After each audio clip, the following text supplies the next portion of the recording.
Welcome to Shreyas CGS. जैसे कि आप लोग भी बहुत दिन से इंतजार कर रहे हो कि रेपो रेट में कट कब आएगा। जैसे कि लोग ये टैक्स का इंतजार कर रहे थे कि कब टैक्स में हमें ज़्यादा छूट मिले, तो आपको तो इस बार खुशखबरी मिल ही गई कि टैक्स के रेट्स कम हो गए, 12 लाख तक अब लोग का कोई टैक्स नहीं लगेगा। वैसे ही रेपो रेट के भी बहुत लोग इंतजार कर रहे थे कि कब रेपो रेट में कट आएगा। तो अब आरबीआई ने रेपो रेट कट अनाउंस कर दिया है। ठीक है, तो देखते हैं क्या कट हुआ है और इसके क्या क्या इम्पैक्ट पड़ेंगे, इस वीडियो में हम अच्छे तरीके से जानेंगे। ये आरबीआई ने जो रेट कट है हमारा उसको 6.5% से 6.25% कट कर दिया, यानी कि 0.25 का हमें छूट दिया, इतना कम कर दिया गया है। ठीक है, ये क्या है, this is first rate cut in nearly 5 years. जो पिछले 5 साल में पहला रेट कट है। कैसे, ये भी देखते हैं। ये देख सकते हो, मैंने ये पूरा चार्ट लगाया 2018 से। 2018 में देख लीजिए, ये था 6.50 था। ठीक है, फिर यहाँ से आपको पता है 2019 में कोविड आया था। उसके बाद से ये कम होते होते यहाँ पर देख लीजिए आप 4% तक रेट कट पहुंच गया था। फिर यहाँ से बढ़ना शुरू हो गया था 2020 के बाद से। 2020 के बाद से फिर बढ़ना शुरू हुआ। यहाँ 2023 में 6.50 था और अब जाके 2025 तक ये 6.50 ही था। अब जाके ये रेट कट हमें मिला है, यानी कम कर दिया गया है। कितना हो गया, 6.25। अब कुछ लोगों को ये नहीं पता होगा कि रेपो रेट कट होता क्या है। तो जैसे कि हमारी सारी बैंक्स होती है ना, जैसे एचडीएफसी, एसबीआई, जो भी बैंक होती है वो क्या करती है, आरबीआई से पैसे बोरो करती है, तो उसके लिए एक इंटरेस्ट लगता है, वही रेट को बोलते हैं रेपो रेट। तो क्या है, पहले वो 6.5 पे लेती थी, अब 6.25 पे लेगी, तो उनका फ़ायदा होगा। अब उनका फ़ायदा होगा, अगर वो कम रेट पे पैसे लेगी आरबीआई से, तो वो क्या करेगी, कंज्यूमर्स यानी हम लोगों को कम रेट पे पैसे देगी। तो इससे बहुत लोगों को फ़ायदा होगा, बहुत लोग अच्छे तरीके से लोन ले पाएंगे। देखिए इम्पैक्ट देखते हैं। इम क्या होगा, देखो इम्पैक्ट ऑन इंडिया क्या क्या पड़ सकता है। बोरोइंग कॉस्ट, हमारी बोरोइंग कॉस्ट कम हो जाएगी। बोरोइंग कॉस्ट मतलब कि लोन लेने का कॉस्ट कम हो जाएगा, यानी कि हमें लोन लेना है, अगर लोन लेना है तो उस पे इंटरेस्ट रेट कम होगा, तो हम इन्वेस्टमेंट ज़्यादा तरीके से कर सकते हैं।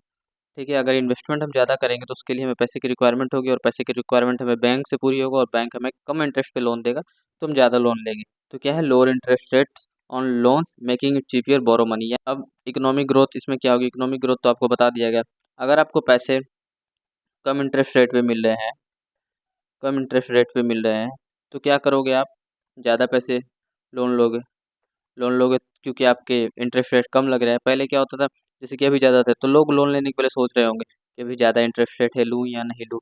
लेकिन अब कम इंटरेस्ट रेट हो गया, तो किसी को कोई बिजनेस करना है, उसके लिए आपको लोन नहीं मिल रहा था, या फिर आप लोन लेना नहीं चाह रहे थे क्योंकि इंटरेस्ट रेट ज़्यादा था, तो अब आप लोन ले सकते हैं। ठीक है, तो उससे क्या होगी, इकोनॉमी में हमारी ग्रोथ होगी। अब इन्फ्लेशन पे क्या इफेक्ट पड़ेगा, तो RBI project inflation to be around 4.2 for financial 26, यानी कि फाइनेंशियल ईयर 26 के लिए इन्फ्लेशन रेट कितना रखा गया है, 4.2%।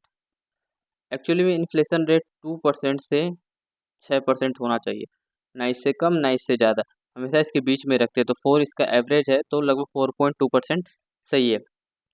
ठीक है, अब इन्फ्लेशन रेट को थोड़ा अच्छे से देखते हैं क्या होता है। अब देखो, जो हमारा rate cut have a moderate impact on inflation, यानी कि ज़्यादा प्रभाव नहीं पड़ेगा, क्योंकि क्या है, inflation inflation already under control. जो हमारे इन्फ्लेशन है, आरबीआई ने ऐसा कहा है कि इन्फ्लेशन हमारा अंडर कंट्रोल है, तो इस रेट कट से इन्फ्लेशन पे ज़्यादा कोई प्रेशर पड़ेगा नहीं। ये आरबीआई गवर्नर का एक स्टेटमेंट है, क्या है, संजय मल्होत्रा साहब है हमारे आरबीआई गवर्नर।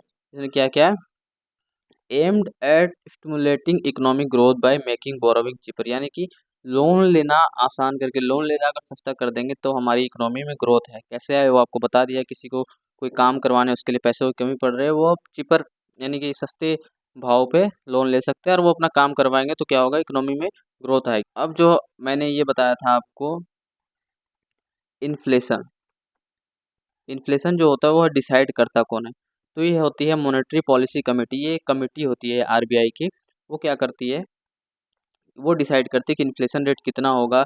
ये बेंचमार्क रखती है कि इंटरेस्ट रेट कितना होना चाहिए, ताकि जो हमारा बाकी सारे ग्रोथ है सब कुछ स्टेबल हो सके। उसके लिए ये एक कमेटी बिठाई जाती है, वही ये डिसाइड करती है। इस कमेटी का नाम है मॉनेटरी पॉलिसी कमेटी। इसके मेंबर्स कौन कौन होते हैं, इसमें टोटल 6 मेंबर होते हैं। ठीक है, 6 मेंबर्स होते हैं। उसमें से क्या होता है, 3 मेंबर हमारे आरबीआई के होते हैं, और 3 मेंबर एक्सटर्नल होते हैं, एक्सटर्नल मेंबर होते हैं।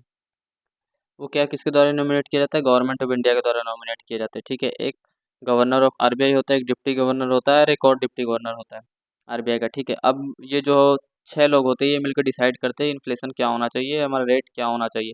ठीक है, इन्फ्लेशन रेट क्या होना चाहिए। अब जो अभी जो एक्सटर्नल 3 मेंबर है ये कौन कौन से करंट में, इसके बारे में बता देता हूँ। डॉक्टर एक है डॉक्टर राम सिंह, एक डॉक्टर नागेश कुमार, एक है सुगाता भट्टाचार्य। ये 3 लोग अभी एक्सटर्नल जो मेंबर्स है एमपीसी कमेटी के। ठीक है, अब ये लोग डिसाइड करते हैं, वोट पे डिसाइड होता है। मान लो जिस भी परसेंट के लिए जितना ज़्यादा वोट आ गया, आप समझ में जैसे वोटिंग होती है उसके लिए। लेकिन मान लो 6 लोग हैं और तीन तीन वोट आ गए, तीन तीन वोट आ गए, तो इसका डिसीजन कौन देता है? जो आरबीआई का गवर्नर है उसका फाइनल डिसीजन होगा कि क्या करना है क्या नहीं करना है, कितने रेट पे। ठीक है, अब मिडिल क्लास पे क्या इम्पैक्ट पड़ेगा इस रेट कट से? मिडिल क्लास पे क्या होगा कि जैसे when Reserve Bank India cuts repo rate, it essentially reduce the interest at which bank borrow money from RBI. RBI से जो बैंक्स मनी लेती है वो क्या हो जाएगा? वो इजी हो जाएगा, मतलब इजी नहीं, उनका इंटरेस्ट कम लगेगा। वो चीपर रेट पे बोरो करेंगे, और वो चीपर रेट पे बोरो करेंगे तो कंज्यूमर्स को भी कम रेट पे देंगे लोन। उससे क्या होगा? कंज्यूमर्स को फ़ायदा होगा और वो पैसे लेके खर्च करेंगे। ठीक है, जैसे एक एग्जांपल दिया हूँ कि किसी ने होम लोन लिया है 50 लाख का, और इंटरेस्ट रेट 8.5% फॉर 20 ईयर्स लिया है। अब क्या हुआ? रेट कट के हिसाब से उसका 0.25% तो कम लगेगा। तो इससे क्या होगी? उसकी मंथली ईएमआई अबाउट टू 607 रुपये बच जाएंगे मंथली। 607 रुपये पर मंथ बचेंगे। ठीक है, तो ये था रेट कट के फ़ायदे नुकसान। नुकसान तो नहीं, जो फ़ायदे हैं वो बता रहा हूँ। क्योंकि अगर मान लो आप सोचोगे कि अगर रेट कट इतना ज़्यादा ज़रूरी तो रेट कट को कम करके आप 4 कर दो, 3 कर दो, 2 कर दो, अगर इतनी ज़्यादा इकोनॉमिक ग्रोथ हो रही है तो। लेकिन हम ऐसा नहीं कर सकते, क्योंकि रेट कट जितना ज़्यादा अगर रेपो रेट कम करेंगे तो उतनी तेज़ी से इन्फ्लेशन भी बढ़ेगा, तो हमें इन्फ्लेशन भी ध्यान रखना है। ऐसा नहीं हम रेट कट कर दें और इन्फ्लेशन पे ध्यान ही ना दें, इसलिए सारी चीज़ें ध्यान देनी होती हैं। तो ये थे कुछ डिटेल्स। वीडियो आपको अच्छी लगी हो तो लाइक करें और शेयर करें, और अगर कुछ ज़्यादा डीप में कुछ जानना हो आपको तो उसके लिए कमेंट कर दें, मैं उसको डिटेल्स में बना दूँगा। Thank you.